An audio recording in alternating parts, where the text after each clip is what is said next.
মা একটা তাল এনেছিল, তো সেই তালটা মানে মায়ের ওই নোদ বার করে দিচ্ছে। তো এইটা আজকের আমরা হচ্ছে ভাজা পিঠে করে খাবো। তো তোমরা নিশ্চয়ই জানো যে তালের পিঠে তো সবাই খাও, তোমরা সকলেই জানো। তো আমাদের এবছর এখনো খাওয়া হয়নি, তো মা বললো যে আমি তোর এটা করে দিয়ে যাই, গেলে তুই হচ্ছে ওটা পিঠে করে খেয়ে নিতে পারবি।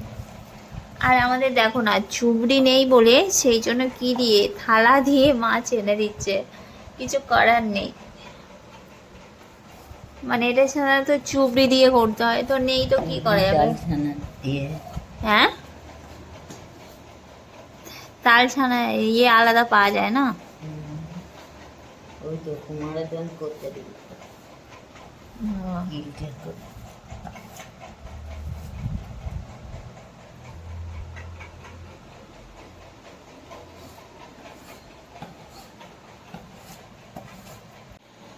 আমার মা নারকেল কুড়ে দিচ্ছে, হয়তো পিঠে হতে পারে। এখানে নারকেল কেটে ফেলা হয়েছে আর এখানটায় মা কুড়ে দিচ্ছে। আর আমার মেয়ে দেখো না, যতবার নারকেল কুচো ও নাকি খেতে দিতে হবে, তো খাচ্ছে, ওই করছে। আর এখানে দেখো এই তালের নোটটা বার করে রেখে দেওয়া হয়েছে এটা পিঠে করার জন্য। ইস, আর কি নোংরাটাই না করছে বসে বসে। ওঠো, ওখান থেকে উঠে এসো, দিদা তো ওটা করছে, তুমি উঠে এসো, উঠে চলে এসো।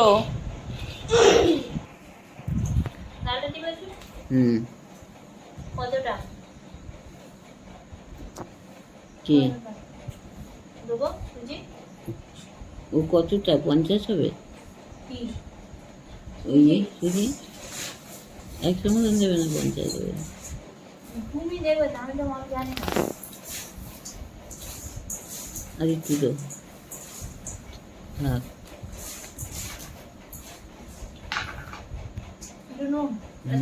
ওই আঞ্জার মতো নুন দাও, ওই সব দিলে যে অতটাই হবে, আর একটু অতটা দাও। এইটুকুনি পিঠা করতে গিয়ে দেখো আমার কি অবস্থা। তালের ভাজা পিঠে করতে গিয়ে আমার অবস্থা একদম কাইলো হয়ে গেল। উফ, সত্যি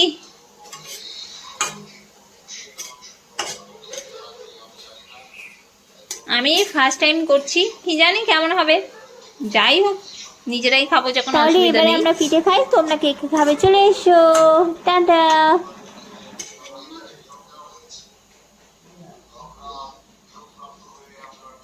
ঠিক আছে, চলো ভেজে নিই।